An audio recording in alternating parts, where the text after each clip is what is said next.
ओम नमो भगवते वासुदेवाय नमः। जय श्री राधे कृष्ण। दोस्तों, स्वागत है आप सभी का हमारे यूट्यूब चैनल पार्थो हिंदू धर्म में। आज हम आप सभी को माघ मास में श्री सत्यनारायण भगवान की कथा का आप सभी को श्रवण कराएंगे। श्री सत्यनारायण भगवान की माघ पूर्णिमा में कथा का श्रवण करने से आपको सभी मनोकामनाएं पूरी होती है तथा सुख व समृद्धि की भी प्राप्ति होती है। आइए अब हम सब मिलकर श्री सत्यनारायण भगवान की कथा का श्रवण करते हैं। एक समय की बात है, नौशीरण्य तीर्थ में सौनक आदि 28,000 ऋषियों ने श्री सूत जी से पूछा कि हे प्रभु, इस कलयुग में वेद विद्या रहित मनुष्यों को प्रभु भक्ति किस प्रकार मिल सकती है तथा उनका उद्धार कैसे होगा। हे मुनि श्रेष्ठ, कोई ऐसे तप बताइए जिससे थोड़े समय ही पूर्ण मिले और मनवांछित फल भी मिल जाए। इस प्रकार की कथा सुनने की हम इच्छा रखते हैं। सर्व शास्त्रों के ज्ञाता श्री सूत जी बोले कि हे वैष्णवों, मैं पूज्य आप सभी ने प्राणियों की हित की बात पूछी है, इसलिए मैं एक ऐसे श्रेष्ठ व्रत को आप लोगों का बतलाऊंगा जिसे नारद जी ने लक्ष्मी नारायण से पूछा था और श्री लक्ष्मीपति ने मुनि श्रेष्ठ नारद जी से कहा था। आप सब इसे ध्यान से सुनिए। एक समय की बात है, योगी राज नारद जी ने दूसरों के हित की इच्छा के लिए अनेक लोगों में घूमते हुए मृत्यु लोक में आ पहुँचे। यहाँ उन्होंने अनेक योनियों में जन्मे प्राय सभी मनुष्यों को अपने कर्मों द्वारा अनेक दुखों से पीड़ित देखा। उनका दुख देख नारद जी सोचने लगे कि कैसे यत्न किया जाए जिसके करने से निश्चित रूप से मानव को दुखों का अंत हो जाए। इसी विचार पर मनन करते हुए वह विष्णु लोक में गई। वहाँ वह देवों के ईश भगवान नारायण की स्तुति करने लगे, जिनके हाथों में शंख, चक्र, गदा और पद्य थे। गले में वरमाला पहने हुए थे। स्तुति करते हुए नारद जी बोले, हे भगवान, आप अत्यंत शक्ति से संपन्न हैं। मन तथा वाणी भी आपको नहीं पा सकती। आपका आदि मध्य तथा अंत नहीं है।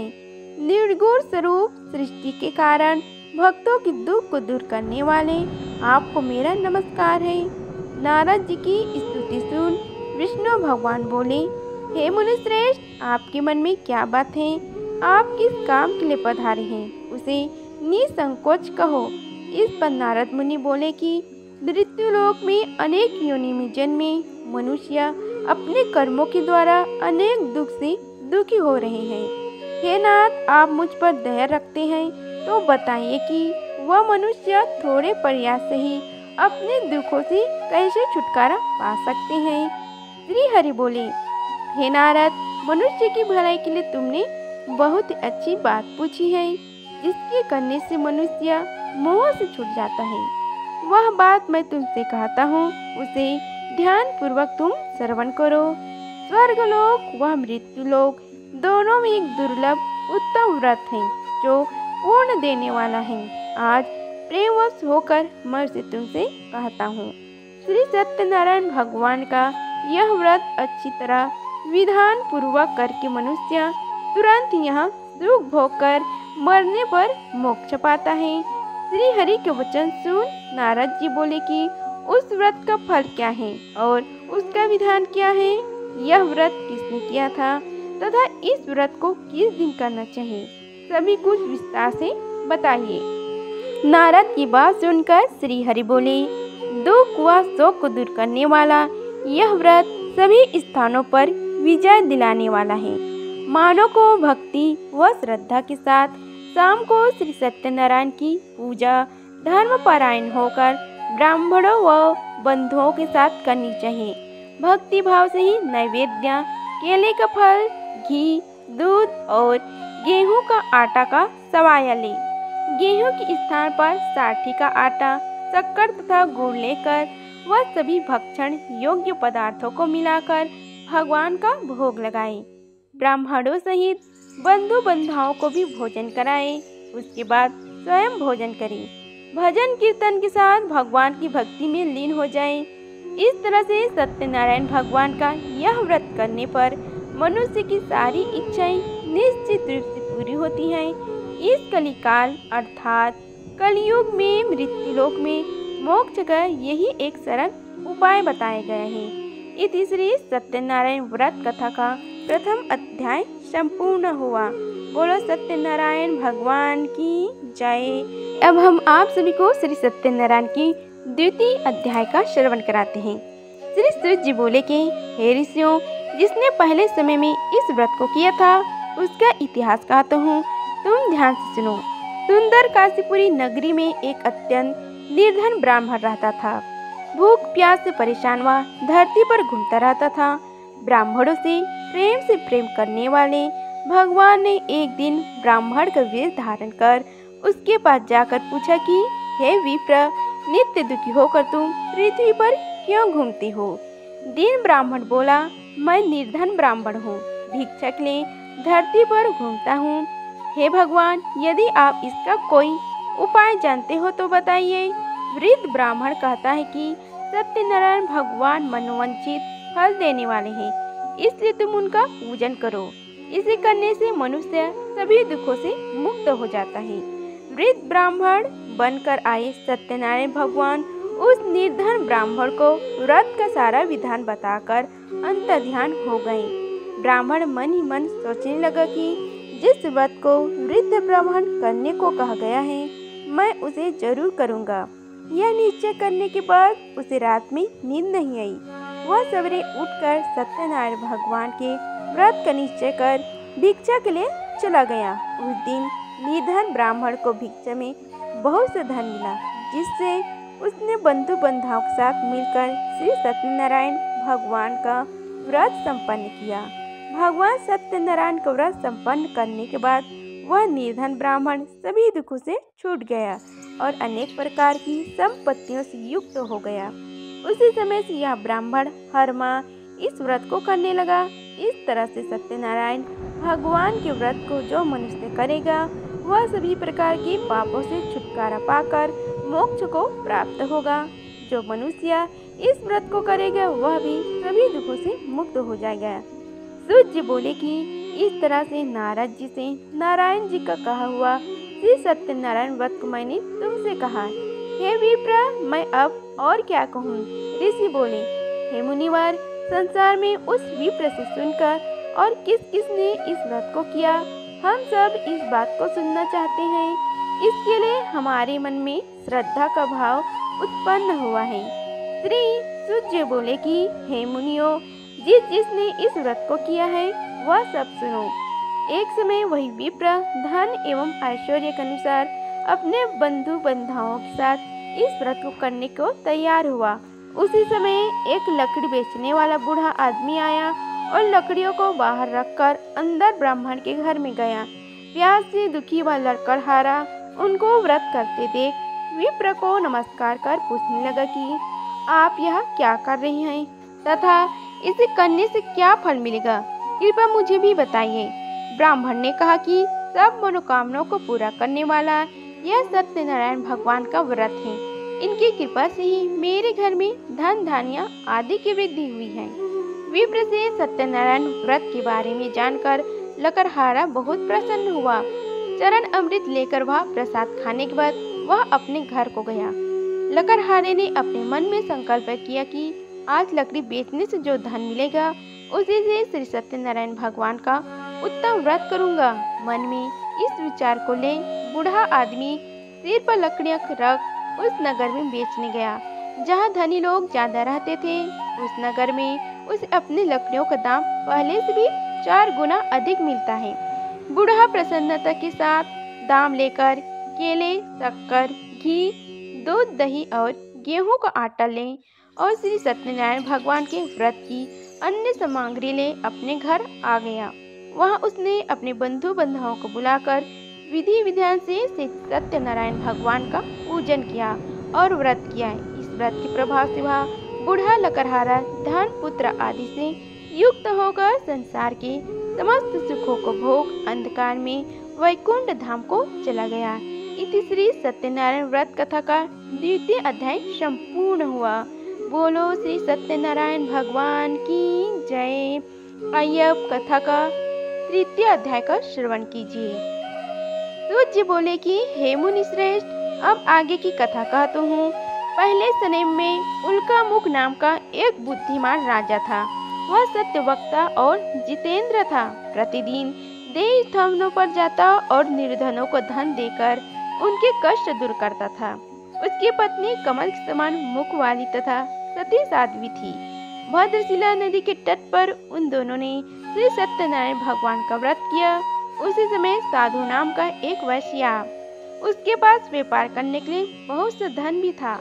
राजा को व्रत करते देखकर वह विनय के साथ पूछने लगा कि हे राजन, भक्ति भाव से पूर्ण होकर आप यह क्या कर रहे हैं? मैं सुनने की इच्छा रखता हूँ, तो आप मुझे बताइए। राजा बोले, हे साधु, आपने बंधु बंधाओं के साथ पुत्र आदि की प्राप्ति के लिए एक महाशक्ति मान श्री सत्यनारायण भगवान का व्रत व पूजन कर रहा हूँ। राजा के वचन सुन साधु आदर से बोला कि हे राजन, मुझे इस व्रत का सारा विधान कहिए। आपकी कथा अनुसार मैं भी इस व्रत का करूँगा। मेरा भी संतान नहीं है और इस व्रत को करने से निश्चित रूप से मुझे संतान की प्राप्ति होगी। राजा से व्रत का सारा विधान सुन व्यापार से निवृत्त हो वह अपने घर आ गया। साधु वैश्य ने अपनी पत्नी को संतान देने वाले इस व्रत का वर्णन कर सुनाया और कहा कि जब मेरी संतान होगी तब मैं इस व्रत का करूँगा। साधु ने इस तरह के वचन अपनी पत्नी लीलावती से कहे। एक दिन लीलावती पति के साथ आनंदित हो सांसारिक धर्म में प्रवृत्त होकर श्री सत्यनारायण भगवान की कृपा से गर्भवती हो गई। 10वें महीने में उसके गर्भ से एक सुंदर कन्या ने जन्म लिया। दिनों दिन वह ऐसे बढ़ने लगी जैसे कि शुक्ल पक्ष का चंद्रमा बढ़ता है। माता पिता ने अपनी कन्या का नाम कलावती रखा। एक दिन लीलावती ने मीठे शब्द में अपने पति को याद दिलाया कि आपने सत्यनारायण भगवान की जिस व्रत को करने का संकल्प किया था उसे करने का समय आ गया। आप इस व्रत को करिए। साधु बोला कि हे प्रिय, इस व्रत को मैं उसके विवाह पर करूँगा। इस प्रकार अपनी पत्नी को आश्वासन देकर वह नगर को चला गया। कलावती पिता के घर में रह दिनों दिन बड़ी होने लगी। साधु ने एक बार नगर में अपनी कन्या को सखियों के साथ देखा तो तुरंत ही दूत को बुलाया और कहा कि मेरी कन्या की योग्य वर देखकर आओ। साधु की बात सुनकर दूत कंचन नगर में पहुंचा और वहां देखभाल कर लड़की के सुयोग्य वणिक पुत्र को ले आया। सुयोग्य लड़के को देख साधु ने बंधु बंधुओं को बुलाकर अपनी पुत्री का विवाह करा दिया। लेकिन दुर्भाग्य की बात यह है कि साधु ने अभी भी श्री सत्यनारायण भगवान का व्रत नहीं किया था। इस पर श्री भगवान क्रोधित हो गए और श्राप दिया कि साधु को अत्यंत दुख मिले। अपने कार्य में कुशल साधु बनिया जमाई को लेकर समुद्र के पास स्थित हो रत्नसारपुर नगर में गया। वहां जाकर दामाद ससुर दोनों मिलकर चंद्रकेतु राजा के नगर में व्यापार करने लगे। एक दिन भगवान सत्यनारायण की माया से एक चोर राजा का धन चुराकर भाग रहा था। उसने राजा के सिपाहियों को अपना पीछा करते देख चुराया हुआ धन वहां रख दिया जहां साधु अपने जमाई के साथ ठहरा हुआ था। राजा के सिपाहियों ने साधु वैश्य के पास राजा का धन पड़ा देखा तो वह ससुर जमाई दोनों को बांधकर प्रसन्नता से राजा के पास ले गए और कहा कि उन दोनों चोरों को हम पकड़ लाए। आप आगे की कार्यवाही की आज्ञा दीजिए। राजा की आज्ञा से उन दोनों को कठिन कारावास में डाल दिया गया और उनका सारा धन भी उनसे छीन लिया गया। श्री सत्यनारायण भगवान के श्राप से साधु की पत्नी भी बहुत दुखी हुई। घर में जो धन रखा था उसे चोर चुरा ले गई। शारीरिक तथा मानसिक पीड़ा वह भूख प्यास से अति दुखी हो अन्न की चिंता में कलावती एक ब्राह्मण के घर गई। वहां उसने श्री सत्यनारायण भगवान का व्रत होते देखा। फिर कथा भी सुनी। वह प्रसाद ग्रहण कर रात को घर वापस आई। माता ने कलावती से पूछा कि हे पुत्री, अब तक तुम कहाँ थी? तेरे मन में क्या है? कलावती ने अपनी माता से कहा कि हे माता, मैंने एक ब्राह्मण के घर में श्री सत्यनारायण भगवान का व्रत देखा है।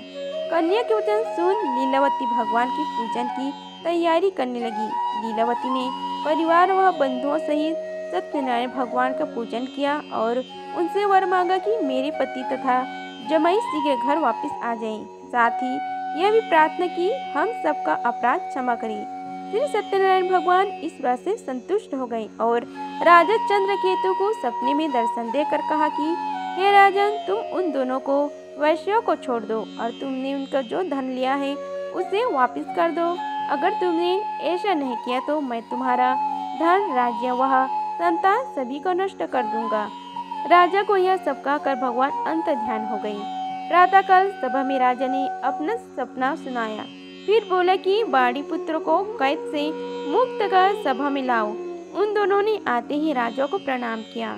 राजा मीठी वाणी में बोला कि हे महाअनुभव, भाग्यवश ऐसा कठिन दुख तुम्हें प्राप्त हुआ है, लेकिन अब तुम्हें कोई भय नहीं। ऐसा कहा राजा ने उन दोनों को नए वस्त्र आभूषण भी पहनाए और जितना धन उनका लिया था उससे दुगना धन वापस कर दिया। दोनों वैश्य अपने घर को चले गए। इस तरह श्री सत्यनारायण भगवान की कथा का तृतीय अध्याय संपूर्ण हुआ। बोलो सत्यनारायण भगवान की जय। आइए अब श्रवण कीजिए कथा अध्याय 4 का।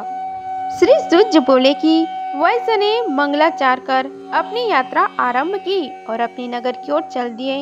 उनके थोड़ी दूर जाने पर एक दंडी वेशधारी श्री सत्यनारायण ने उनसे पूछा कि हे साधु, तेरे नाव में क्या है? अभिवाड़ी वाड़ी हंसता हुआ बोला, हे दंडी, आप क्यों पूछते हो? क्या धन लेने की इच्छा है? मेरे नाव में तो बेल व पत्ते भरे हुए हैं। वैश्य के कठोर वचन सुन भगवान बोले, तुम्हारा वचन सत्य हो। दंडी ऐसा वचन का वहां से दूर चले गए। कुछ दूर जाकर समुद्र के किनारे बैठ गया। दंडी के जाने के बाद साधु वैश्य ने नित्य क्रिया के पश्चात नाव को ऊंचे उठते देखकर अचंभा माना और नाव में बेल पत्ते आदि देख वह मूर्छित हो जमीन में गिर पड़ा। मूर्छा खुलने पर वह अत्यंत शोक में डूब गया। तब उसका दामाद बोला कि आप शोक न मनाइए, यह दंडी का श्राप है, इसलिए हमें उनकी शरण में जाना चाहिए, तभी हमारी मनोकामनाएं पूरी होगी। दामाद की बात सुनकर वह दंडी के पास पहुंचा और अत्यंत भक्ति भाव से नमस्कार करके बोला, मैंने आपसे जो अत्यंत कठोर वचन कहे थे उसके लिए मुझे क्षमा कर दी। ऐसे कहकर महान शोक आतुर हो रोने लगा। तब दंडी भगवान बोले, हे वाड़ी पुत्र, मेरी आज्ञा से बार बार तुम्हें दुख प्राप्त हुआ है, तू मेरी पूजा से विमुख हुआ है। साधु बोला, हे भगवान, आपकी माया से ब्रह्म आदि देवता भी आपके रूप को नहीं जानते, तब मैं अज्ञानी कैसे जान सकता हूँ? आप प्रसन्न हुए, अब मैं सामर्थ्य के अनुसार आपकी पूजा करूँगा। मेरी रक्षा करो और पहले के समान नौका में धन भर दे। साधु वैश्य की भक्ति पूर्वक वचन सुनकर भगवान प्रसन्न हो गए और उनकी इच्छा अनुसार वरदान देकर अंतर्ध्यान हो गए। ससुर जमाई जब नाव पर आए तो नाव धन से भरा हुआ। फिर वहीं अपने अन्य साथियों के साथ सत्यनारायण भगवान का पूजन कर अपने नगर को चले गए। जब नगर के नजदीक पहुंचे तो दूत का घर का खबर करने के लिए भेज दिया। दूत साधु की पत्नी को प्रणाम कर कहता है कि मालिक अपने दामाद सहित नगर के निकट आ गए। दूत की बात सुन साधु की पत्नी लीलावती ने बड़े हर्ष के साथ सत्यनारायण भगवान का पूजन कर अपनी पुत्री कलावती से कहा कि मैं अपने पति के दर्शन को जाती हूँ, तू कार्य पूर्ण कर शीघ्र आ जा। माता के सब वचन सुन कलावती जल्दी में प्रसाद छोड़ अपने पति के पास चली गई। प्रसाद की अवज्ञा के कारण श्री सत्यनारायण भगवान रुष्ट हो गए और नाव सहित उसके पति को पानी में डुबा दिया। कलावती अपने पति को वहां न देखकर रोती हुई जमीन पर गिर गई। नौका को डूबता हुआ देख वह कन्या को रोता देख साधु दुखी होकर बोला कि हे प्रभु, मुझसे तथा मेरी परिवार से जो भी भूल हुई उसे क्षमा करें। साधु के दीन वचन सुनकर श्री सत्यनारायण भगवान प्रसन्न हो गए और आकाशवाणी हुई कि हे साधु, तेरी कन्या मेरे प्रसाद को छोड़कर आई है, इसलिए उसका पति अदृश्य हो गया है। यदि वह घर जाकर प्रसाद खाकर लौटती है तो इसे इसका पति अवश्य मिलेगा। ऐसा आकाशवाणी सुन कलावती घर पहुंचकर प्रसाद ग्रहण करती है और फिर आकर अपने पति के दर्शन करती है। इसके बाद साधु अपने बंधुओं सहित श्री सत्यनारायण भगवान का विधि विधान से पूजन करता है तथा इस लोक में सुख भोग व अंत में स्वर्ग लोक को जाता है। इस प्रकार श्री सत्यनारायण भगवान की चतुर्थ अध्याय पूर्ण हुआ। बोलो सत्यनारायण भगवान की जय। आइए अब श्रवण कीजिए कथा अध्याय 5 का।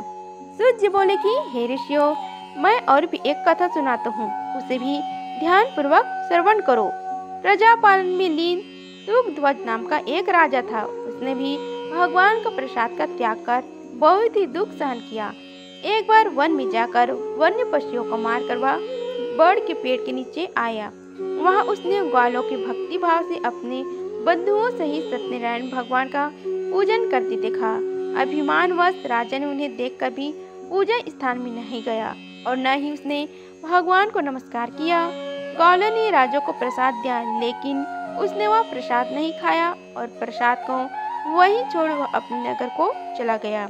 जब वह नगर में पहुंचा तो वह सब कुछ तहस नहस हुआ पाया, तो वह शीघ्र समझ गया कि यह सब भगवान ने ही किया है। वह दोबारा ग्वालों के पास पहुंचा और विधि पूर्वक पूजन करके प्रसाद खाया, तो श्री सत्यनारायण भगवान की कृपा से सब कुछ पहले जैसे हो गया। दीर्घ काल तक सुख भोगने के बाद मरण उपरांत उसे स्वर्गलोक की प्राप्ति हुई। जो मनुष्य प्रलम्ब दुर्लभ इस व्रत को करेगा तो भगवान सत्यनारायण की अनुकंपा से उसे धन्य धान्य की प्राप्ति होगी। निर्धन धन्य हो जाता है और भय मुक्त हो जीवन जीता है। संतानहीन मनुष्य को संतान सुख मिलता है और सारे मनोरथ पूर्ण होने पर भगवान अंतकाल में वैकुंठ धाम को जाता है। सूर्य बोले, जिन्होंने पहले इस व्रत को किया था, अब उनके दूसरे जन्म की कथा कहता हूँ। वृद्ध सतनंद ब्राह्मण ने सुदामा का जन्म लेकर मोक्ष की प्राप्ति की। लकड़हारे ने अगले जन्म में निषाद बनकर मोक्ष प्राप्त किया। उनका मुख नाम का एक राजा दशरथ होकर वैकुंठ को गया। साधु नाम की वैश्य ने मोर ध्वज बनकर अपने पुत्र को आरे से चीरकर मोक्ष पाया। महाराज तुंगध्वज ने स्वयंभू होकर भगवान में भक्ति युक्त हो कर्म कर मोक्ष पाया। इति श्री सत्यनारायण व्रत कथा का पंचम अध्याय संपूर्ण हुआ। बोलो सत्यनारायण भगवान की जय। इस प्रकार माघ पूर्णिमा में श्री सत्यनारायण भगवान की कथा संपूर्ण हुआ। अगर आप सभी को यह वीडियो अच्छी लगी हो तो वीडियो को लाइक कीजिए, चैनल को सब्सक्राइब कीजिए और कमेंट बॉक्स में जय श्री हरि लिखिए। धन्यवाद। मिलते हैं अगले वीडियो में, तब तक के लिए जय श्री राधे कृष्णा।